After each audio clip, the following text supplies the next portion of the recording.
Vênus, Flora e Samaritana. Se você já passeou pelos fundos da Praça da República, atrás do Teatro da Paz, certamente se deparou com 3 esculturas femininas em bronze, seminuas, dentro de um círculo, dispostas de costas entre si, ficando de frente para quem passa ao seu redor.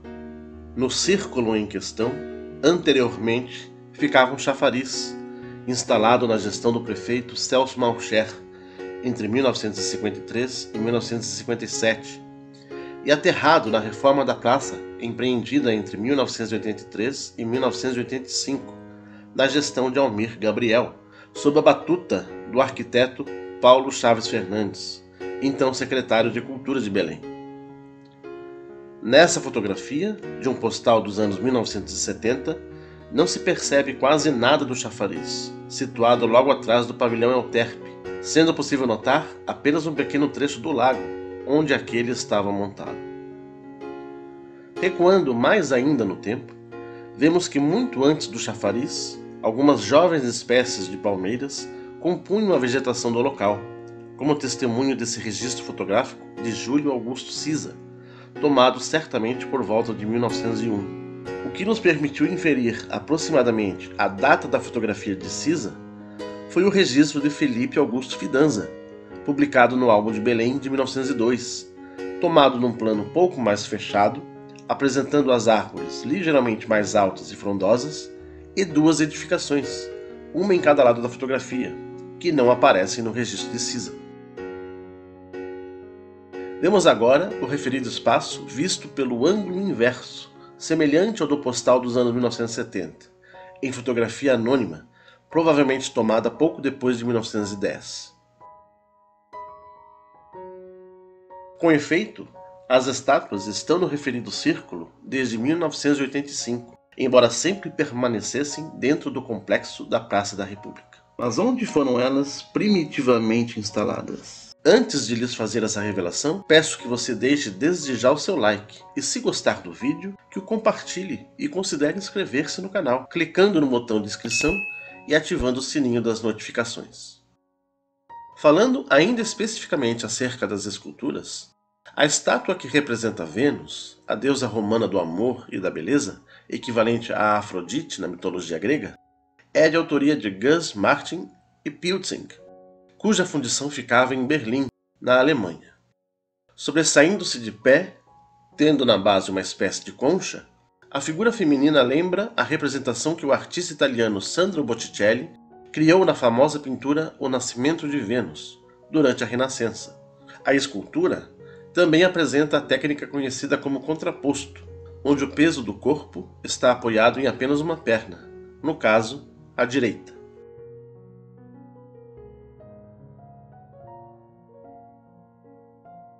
Flora, apesar do nome incomum, certamente nada tem a ver com a deusa romana das flores e da primavera, cujo equivalente na mitologia grega é Cloris. Note-se que a estátua é uma figura alada, algo não percebido nas representações dessa deusa. A denominação que recebeu possivelmente está ligada ao fato de que há elementos florais tanto na base em que a alegoria feminina está sentada, quanto na clâmide que cobre parcialmente essa base. Registre-se também que a mulher segura com a mão esquerda uma espécie de lâmpada do gênio, no mínimo curiosa. Seus autores são H. Gladenbeck and Son, ou seja, H. Gladenbeck e Filho, cuja fundição ficava no bairro de Friedrichshagen, também em Berlim, na Alemanha.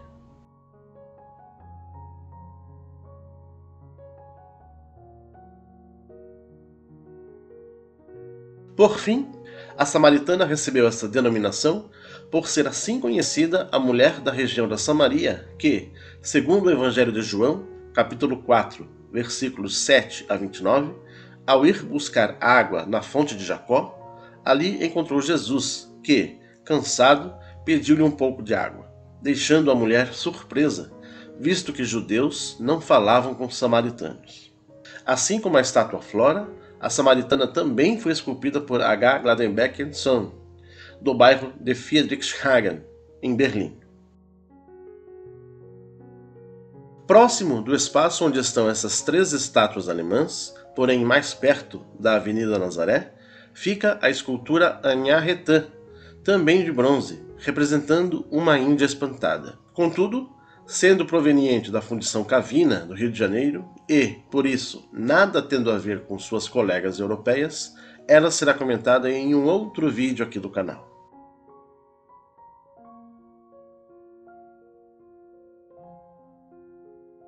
Na pesquisa que empreendemos para realizar este breve documentário, nos deparamos com fotografias das 3 esculturas alemãs publicadas no número 690 da revista A Semana, aqui de Belém, datado de 21 de novembro de 1931. O curioso é que a revista fala das estátuas como se fossem novidade, sem nada mencionar que, na verdade, durante a administração do padre Leandro Pinheiro, nomeado prefeito pelo interventor federal Major Magalhães Barata, as esculturas apenas trocaram de lugar. Vejamos. Isto tudo é novo. Uma sugestiva estátua de bronze que a prefeitura mandou colocar na Praça da República. Na Praça da República, uma escultura de bronze mandada colocar pela prefeitura dá à magnífica praça maiores encantos. E a gente tem mesmo a impressão de que Belém é linda. Na Praça da República. O ponto principal de Belém é a Praça da República, onde os jardins são belos. A prefeitura completou-lhe a lindeza, ornamentando-a com essa escultura pagã. Esse aspecto que a fotografia nos mostra, onde as palmeiras orlam as sonoras plumas ao vento, diz algo dos encantos de Belém. Mesmo antes de fazermos o comparativo do antes e depois das esculturas, foi fácil perceber que nessas fotografias de 1931, elas estavam situadas em locais diferentes do atual, concentrando-se todas no triângulo que circunda o chafariz das sereias. Observe que Vênus tem atrás de si o chafariz e também o prédio da Escola Normal do Pará, hoje Instituto de Educação Estadual do Pará, IEP, sendo que na atual configuração, o fundo é ocupado pelo edifício Manuel Pinto, conforme vemos na imagem. Agora, o comparativo da fotografia da revista com uma fotografia atual do mesmo local.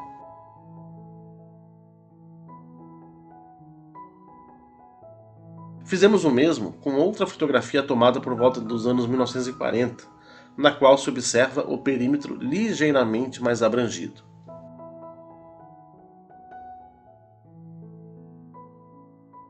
Seguindo com as imagens, nota-se que atrás de Flora, na fotografia da revista, estão algumas das janelas do então Grupo Escolar Floriano Peixoto, atual Casa da Linguagem, na esquina da Avenida Nazaré com a então Avenida 29 de Agosto, pouco antes de tornar-se Avenida Cis de Vasconcelos.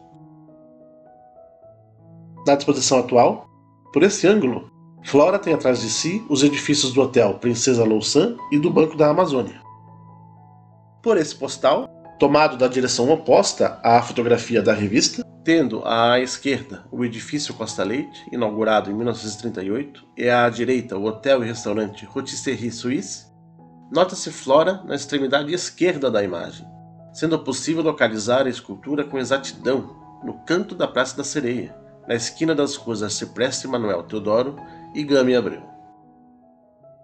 Por fim, na fotografia com a escultura da Samaritana, é possível notar logo atrás da estátua o Cine Olímpia, ainda com sua primeira fachada, e mais ao fundo o Grande Hotel. A Samaritana, como se pode ver, foi a única das esculturas que o pedestal foi substituído por outro, sendo confeccionado um semelhante ao de Flora. Agora vemos uma fotografia atual do local onde ficava a estátua. Nessa fotografia, também do mesmo número da revista A Semana, é possível verificar com exatidão onde ficava a escultura, no outro canto da Praça da Sereia, na esquina da rua Gama Abreu com a Avenida Nazaré.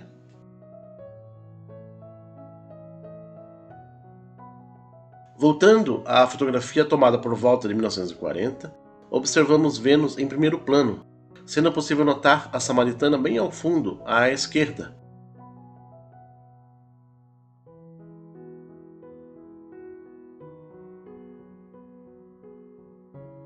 e apenas a cabeça e as asas de Flora à direita.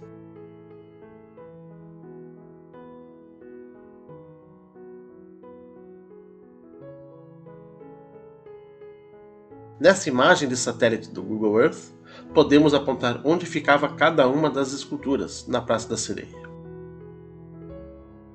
Agora, para falarmos da primitiva localização das estátuas, ponto principal do vídeo, é preciso comentar uma outra fotografia publicada ainda no mesmo número da revista Semana em 1931. A fonte 3 de outubro. É no Largo da Pólvora. A prefeitura está erigindo um monumento comemorativo à arrancada gloriosa de outubro de 1930. Aqui temos um anacronismo, com a Praça da República ainda sendo chamada de Largo da Pólvora.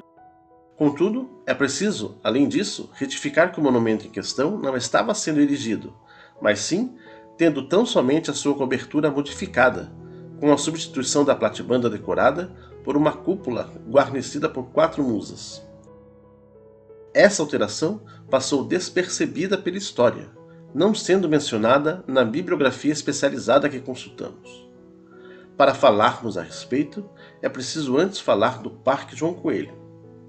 Em 1º de fevereiro de 1910, a Intendência Municipal de Belém, homenageando o primeiro ano de João Antônio Luiz Coelho à frente do governo do Pará, inaugurou naquela data, pela manhã, o trecho da Praça da República situado à frente do Teatro da Paz, recebendo o nome do governador.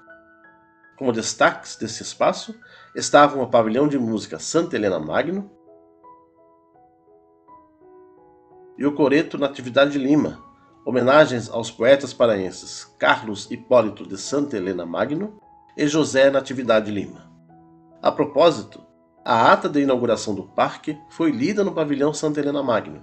Nessa fotografia, vemos o governador João Coelho e o intendente Antônio Lemos encaminhando-se àquele pavilhão em meio aos populares.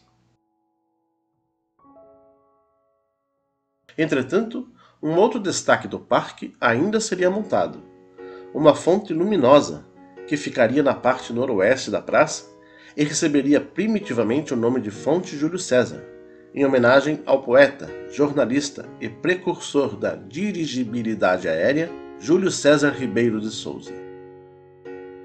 Em sua edição de 25 de fevereiro de 1910, menos de um mês após inaugurado o parque, o jornal O País, do Rio de Janeiro, publicou o seguinte telegrama, remetido de Belém e datado do dia anterior. Chegou a grande fonte luminosa, que vai ser instalada no Parque João Coelho. Essa instalação foi sendo postergada, sendo mencionada 4 meses depois de inaugurado o parque, no relatório do intendente Antônio Lemos, apresentado ao Conselho Municipal de Belém em 1º de junho daquele ano. Dentro em pouco será iniciada a montagem da fonte luminosa Júlio César, cujas peças acham-se já entregues a essa diretoria. A inauguração, não apenas da fonte, mas também de uma nova iluminação do Parque João Coelho, foi realizada na noite do feriado da Independência do Brasil, 7 de setembro de 1910. No dia anterior, o intendente Antônio Lemos assistiu pela manhã a uma experiência do funcionamento da fonte, cujo efeito foi magnífico e que pela noite deve ser deslumbrante, conforme noticiou a província do Pará, também informando que uma nova e definitiva experiência havia sido realizada na noite do dia 6, com excelente resultado, além de apresentar detalhes da fonte, os quais reprisou da seguinte maneira na matéria do dia 8, noticiando a cerimônia.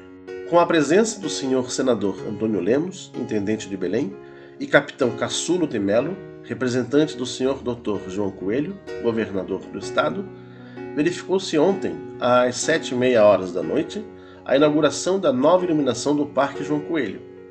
Essa iluminação é feita por centenas de lâmpadas incandescentes e multicores, por todas as avenidas e travessas do parque, numas em formas de festões e noutras em arcos.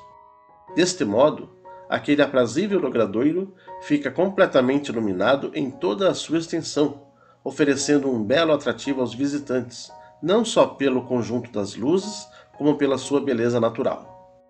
Em seguida, inaugurou-se também a fonte luminosa Júlio César.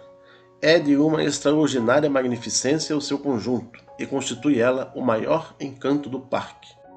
Todo o serviço de eletricidade foi executado pelo Sr. Colares Lisboa. Os trabalhos de montagem da fonte estiveram a cargo do tenente João Vilarim, diretor dos bosques, parques e jardins. Todo o movimento da água e luz da fonte é feito por eletricidade. A fonte dispõe de 476 lâmpadas multicores. Sob a cascata, feita de pedras artificiais, tijolos argamassados de cimento, acha-se o tanque de despejo. O motor, que fornece a água para o tanque, recapitula o mesmo líquido, fazendo-o circular.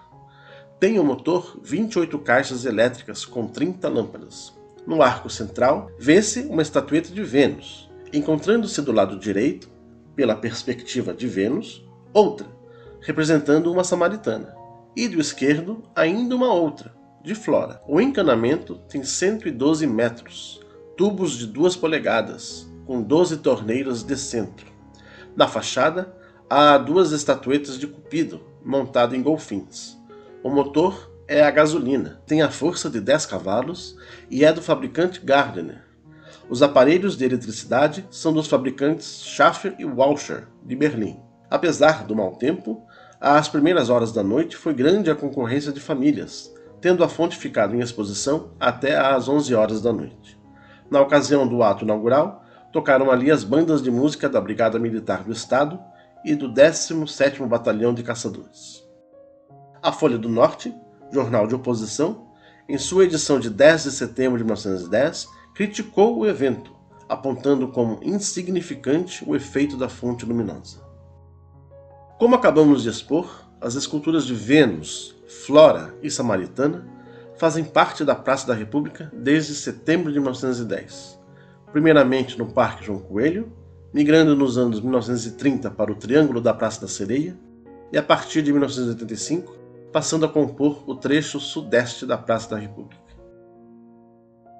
A fotografia que nos revela a primitiva configuração da fonte de Júlio César foi publicada em raro cartão postal editado por A Ilustradora, não mencionado na obra de referência A Memória Paraense no Cartão Postal, 1900-1930, de Victorino Coutinho Schermon de Miranda, lançado em 1986, e nem no belíssimo álbum Belém da Saudade, editado pela Secult em 1996, sob a curadoria de Paulo Chaves Fernandes, então secretário de Cultura do Estado, cuja 4ª e última edição foi lançada em 2014. Não foi possível apurar quando o postal de A Ilustradora foi colocado em circulação. Porém, o fim do recorte temporal, abrangido pelos postais apresentados no álbum Belém da Saudade, é também em 1930, havendo na referida publicação imagens de postais do Parque João Coelho, apresentando o pavilhão de música Santa Helena Magno e o coreto Natividade Lima, mas nenhum da fonte Júlio César. A edição número 55, datada de 1º de outubro de 1910, da Revista Paraense, também estampa uma outra fotografia da fonte, provavelmente tomada antes da inauguração, por ainda não apresentar as 3 esculturas de bronze.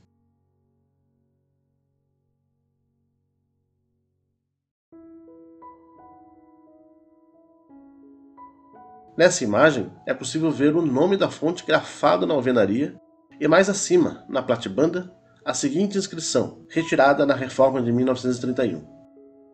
Construída na administração do excelentíssimo senhor senador Antônio José de Lemos, 1910.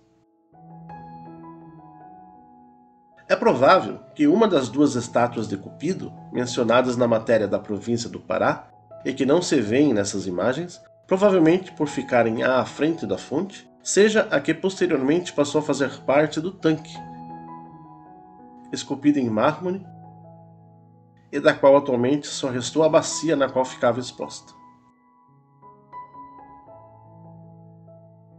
Ainda nos atendo à fonte luminosa, exemplificando a volatilidade dos monumentos de Belém, tanto nos nomes como em localizações, Júlio César deixou de ser homenageado para dar lugar à homenagem aos revolucionários de 1924 e 1930. Em julho de 1924, um levante tenentista, pretendendo depor o presidente Arthur Bernardes, culminou com a Revolução Paulista, provocando respingos em Belém, onde faleceu o capitão Augusto Assis de Vasconcelos, em 26 de julho de 1924. Em 1930, tendo Getúlio Vargas como um dos líderes, os revoltosos buscavam a deposição de Washington Luiz, impedindo que o presidente eleito, Júlio Prestes, assumisse. A revolução teve início em 13 de outubro de 1930. Com efeito, nesse primeiro momento, enquanto a fonte estava sendo reformada no ano seguinte, ela passou a chamar-se Fonte 13 de Outubro.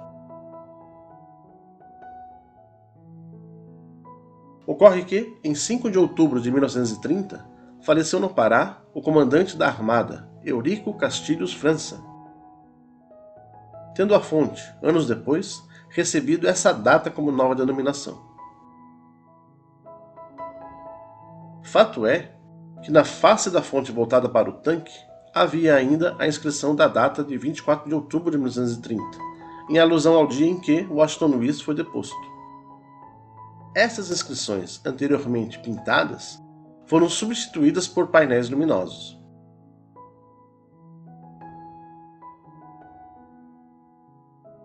Nesse postal dos anos 1990, com a face da fonte voltada para o tanque, é possível ler no letreiro digital a data de 26 de julho de 1924, alusiva à morte de Assis de Vasconcelos.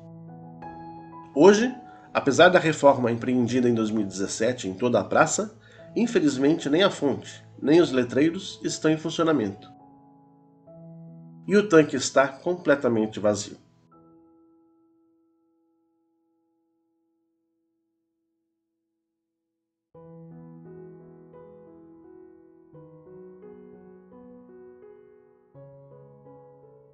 Em relação à alteração de localidade, tão logo a reforma de 1931 foi concluída, em 1º de maio de 1932, foi inaugurada na frente da fonte a estátua de um trabalhador, como vemos na fotografia. Exatamente um ano depois, em 1º de maio de 1933, no lugar da estátua, foi colocado um obelisco, em homenagem aos revolucionários de 1924 e 1930, os quais a própria fonte já homenageava. A estátua do trabalhador, por sua vez, foi levada para a Praça dos Operários, em São Brás, inaugurada na mesma data. Anos mais tarde, o trabalhador, ainda com o martelo, mas já sem a bigorna e o pedestal, passou a figurar na fachada do Bosque Rodrigues Alves. E o obelisco, inaugurado em 1933, na frente da Fonte Luminosa, foi instalado em um outro local, ainda dentro do Parque João Coelho.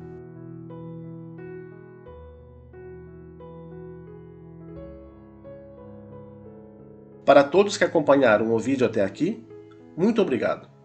Sabemos agora que as belas estátuas de Vênus, Flora e Samaritana, apesar de inanimadas, também já passearam por todo o complexo da Praça da República, desde 1910.